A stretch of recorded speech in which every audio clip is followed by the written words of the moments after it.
बचपन से हमेशा देखा है कि मेरी अम्मी बहुत दावतें करती हैं, मज़े मज़े के पकवान बनाती हैं, 5-6 किस्म के पकवान बनाकर लोगों को बुलाती हैं। ईद पे, किसी की शादी की दावत, हज की दावत और बहुत से ऐसे मौके पे। तो जब मैं बड़ी हुई तो मैंने भी यही सब देखा और मेरा बहुत शौक़ था कि जब मेरा अपना घर हो तो मैं भी लोगों को अपने हाथ से बने हुए खाने पकाकर दावत पर बुलाऊं। तो बस यही एक दावत मैंने रखी है अपने चाहने वालों के लिए, जिसमें मैं बना रही हूँ हलीम। वैसे तो नेशनल के पैकेट मसाले से भी आसानी से हलीम बन सकता है और उससे पहले मैं उसी पैकेट से बनाती थी, लेकिन जो प्यार और मोहब्बत स्क्रैच से बनाने में, मेहनत करके बनाने में है ना, वो शायद किसी और चीज़ में नहीं है। आई एम नॉट सेइंग कि पैकेट के मसाले यूज़ नहीं करने चाहिए, अपनी ज़िंदगी को आसान नहीं बनाना चाहिए, बिल्कुल बनाना चाहिए। बस मैंने सोचा कि इस दफ़ा हलीम को बिल्कुल उसके ओरिजिनल स्टाइल में बनाया जाए, जैसे कि मैंने बचपन से बनते हुए देखा है। एक रात पहले मैंने जौ और आटा दोनों को भिगो के रख लिया था, बिकॉज़ ये बहुत इंपॉर्टेंट स्टेप है, इसको ओवरनाइट भिगो के रखना होता है। और नेक्स्ट डे फिर मैंने इसको माश की दाल और चने की दाल के साथ पकाना शुरू कर दिया। तो ये तकरीबन 3 घंटे तक पकता रहा। उसके बाद साइड में मैंने ये प्याज चॉप कर लिए और अब मैं इनको करूँगी फ्राई। इनकी भी एक अलग ही कहानी थी जो मैं आगे बताऊँगी। और दूसरी तरफ मैंने चिकन को अच्छी तरह से उसका मसाला बनाना शुरू कर दिया, क्योंकि मैं आज बनाने वाली हूँ चिकन हलीम। वैसे तो मैं बहुत सारी मेहनत कर ही रही हूँ हलीम की, तो प्लीज़ आज मैं बीफ या मटन तो नहीं बनाने वाली थी। चिकन एक ऐसी चीज़ है जो शायद इस प्रोसेस को थोड़ा सा आसान कर देगा। हलीम का कॉन्सेप्ट है कि वो रात भर देगों में घुटता था, बनता था, लोग बातें करते थे। लेकिन आजकल के दौर में आप इतना घोट नहीं सकते, आपके पास इतना टाइम नहीं होता, इसीलिए किचन अप्लाइंसेस यूज़ करना बहुत ज़रूरी है। और यहाँ पर मेरे पास ब्लेंडर नहीं है, तो मैं मिक्सर से ही अपने हलीम को ब्लेंड करने की कोशिश कर रही हूँ, क्योंकि ये दालें वगैरह काफ़ी ज़्यादा सॉफ्ट तो हो गई हैं, लेकिन जो बिल्कुल पेस्ट टाइप बनता है ना हलीम का, वो नहीं बन रहा। तो बस मैं इसके अंदर ऐड कर रही हूँ पानी। और दूसरी तरफ मेरा चिकन जो है वो गल चुका है ऑलमोस्ट, बस थोड़ा और गलने की ज़रूरत है। मैंने फ्रोज़न पीसेस बोनलेस के यूज़ किए थे और इसके अंदर मैंने बेसिक हलीम के मसाले ऐड किए हैं, जो कि आपको किसी भी यूट्यूब वीडियो में मिल सकते हैं।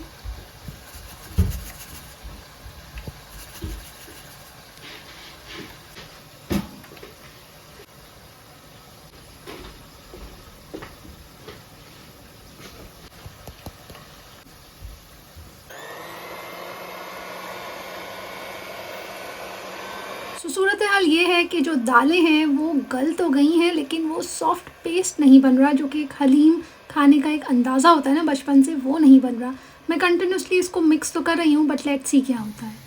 बस इसके अंदर मसाले डालें और इसको थोड़ा सा भूनेंगे और ढक देंगे ताकि अच्छी तरह से गल जाए, बिकॉज ये काफ़ी मोटे मोटे पीसेस हैं चिकन के। और अब नेक्स्ट क्लिप में देखिए कि हुआ क्या मेरे साथ।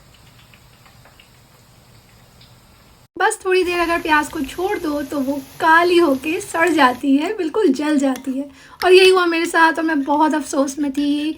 5-10 मिनट तो बस इस प्याज को ही देखती रही कि क्या करूँ अब इस प्याज का, लेकिन फिर फेंकनी पड़ी, क्योंकि जाहिर सी बात है पूरा का पूरा हलीम ही ख़राब हो जाता। और फिर उस दुख दिल के साथ मैंने फिर से प्याज काटी और इस दफ़ा थोड़ी प्याज तली, ज़्यादा नहीं तली। एंड थैंकफुली वो मैंने बस जल्दी जल्दी ही बाहर निकाल दी। मैंने नहीं ज़्यादा वेट किया। अब आप यहाँ देख सकते हैं कि मैं ज़्यादा वेट नहीं कर रही हूँ। गलती मेरी ये थी कि मैंने वो पर्पल वाली प्याज यूज़ की, मुझे ना वाइट वाली प्याज यूज़ करनी चाहिए थी। वो पर्पल वाली प्याज ना कुछ जल्दी ही ब्लैक हो गई और कुछ अजीब सी हो गई। एनीवेज़ मैंने यहाँ पर उसको निकाल दिया है और अब यहाँ पर मैंने निकाला है वुडन चम्मच और उससे मैं लगा रही हूँ घोटा।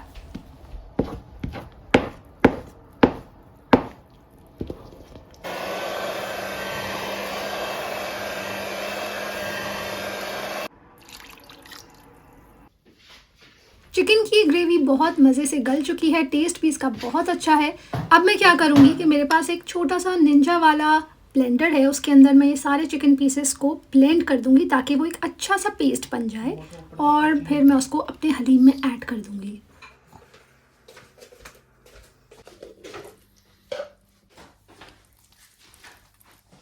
चिकन तो बहुत अच्छी तरह से ब्लेंड हो गया और उसको मैंने ऐड भी कर दिया, लेकिन जब मैंने देखा कि दालें तो बहुत ही अलग अलग हुई हुई हैं, तो फिर मैंने उसको ब्लेंडर में डाला और थोड़ी थोड़ी दफ़ा करके जितना मुझसे ब्लेंड हो सका मैंने ब्लेंड किया। और बाकी अब मैं आ गई हूँ इसके लवाजमात पर, क्योंकि हलीम जो है ना वो इसके लवाजमात के बगैर बिल्कुल अधूरा है। मतलब खाली खाली हलीम कौन खाता है।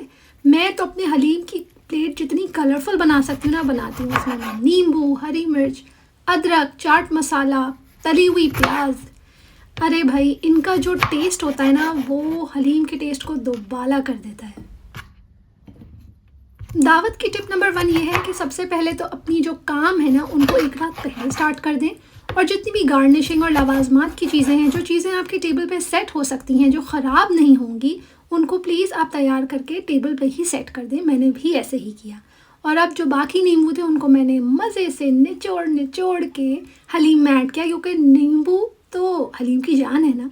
बहुत इंपॉर्टेंट टिप है, जैसे जैसे बर्तन जमा होने लगे वैसे वैसे आप उनको धोना शुरू कर दें, क्योंकि ये अंबार जब लगने लगता है तो बस फिर बिल्कुल आउट ऑफ कंट्रोल हो जाता है। और आपका घर नीट एंड क्लीन होना चाहिए दावत के वक्त।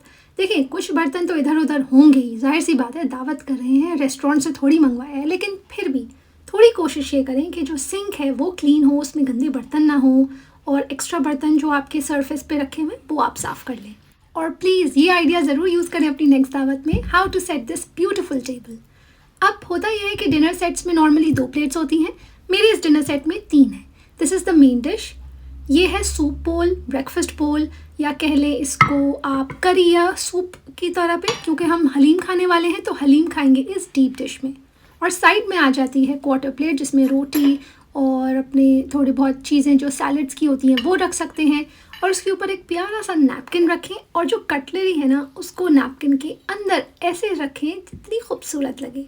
और ग्लासेस भी मेक श्योर करें कि सबके सामने एक ग्लास होना चाहिए। अब ग्लास सामने भी हो सकता है, साइड में भी हो सकता है, मुझे अच्छा लगा तो मैंने सामने रख दिया, और ये तैयार हो गई हमारी प्यारी सी table. And I will show you how it looks like. Another tip, set your table beforehand. मैंने यहाँ पे मैट्स रख दिए जहाँ पे डिशेज आएंगी, बीच में जो गार्निशिंग का एरिया है वो भी मैंने रख दिया है, और प्लेट्स वगैरह सब अच्छी तरह सेट कर दी। और एक और tip, please don't forget to eat. बीच में मुझे याद ही नहीं आया कि मैंने खाया नहीं, और मुझे कमज़ोरी शुरू हो गई, तो मैंने कल का पास्ता निकाला और उसे आराम से खाया। और अब आप देख सकते हैं गार्निशिंग के लिए ये अदरक भी रेडी है, जिसको आहिस्ता आहिस्ता मैं टेबल पे सेट करती जाऊंगी ताकि मेरी टेंशन दूर होती जाए। जब मैं टेबल को देखूं मैं कहूँ वाह सब चीज़ें रेडी हैं। तो आप देख सकते हैं गार्निशिंग का जो एरिया है उसको मैं बहुत प्यारी तरीके से सेट कर रही हूँ। सेकंड डिश वैसे मेरा प्लान नहीं था, लेकिन क्योंकि बच्चे आ रहे हैं तो मैं उनके लिए रेडीमेड पिज़्ज़ा, जिसके अंदर मैं टॉपिंग सिर्फ डालूंगी और उसको बेक कर दूंगी। बच्चों को बहुत पसंद है, हलीम वगैरह, निहारी पाई, ये सब बच्चे नहीं खाते, और दावत है तो मैंने सोचा कि उनके लिए थोड़ा स्पेशल कर लिया जाए।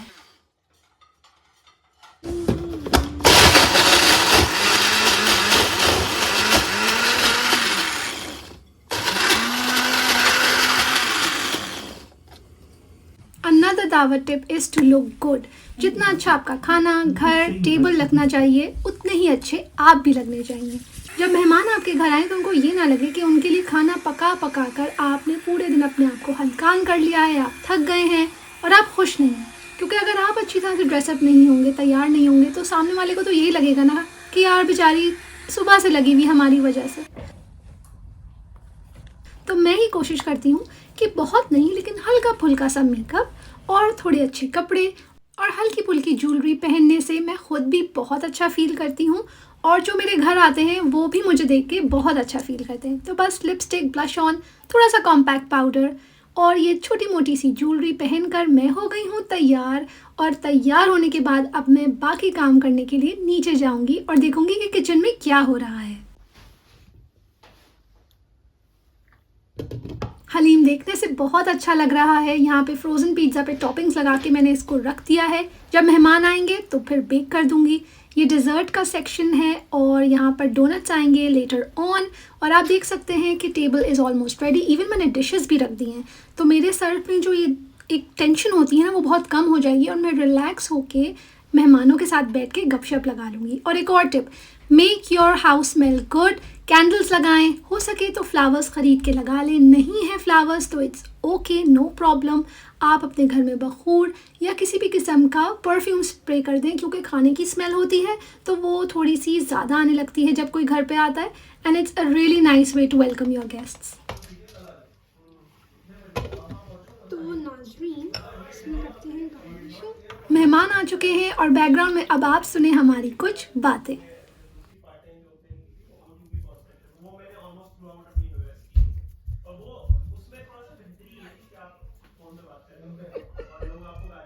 एक दफ़ा मैंने वो प्याज ना मेरी ब्लैक हो गई, एक पूरा जो मेरा बैच था वो मैंने तो मैं फेंका। वो तली में प्याज ले लेती ना। मैंने सोचा कि मैं तलूं, बस खाम खाई पागलपन चढ़ रहा था ना मुझे। जब है वो रखी है वो फ्राई हुई हुई, लेकिन नहीं, मुझे करना था।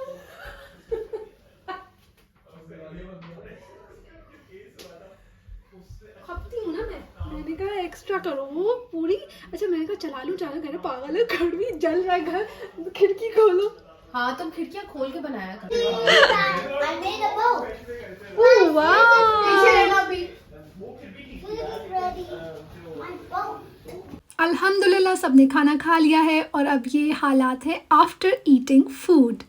और ये है नेक्स्ट डे का क्लिप। बहुत ही ज़्यादा मज़ा आया सब लोगों को, रात बहुत हो गई थी तो मैंने कोई वीडियो कल नहीं शूट की।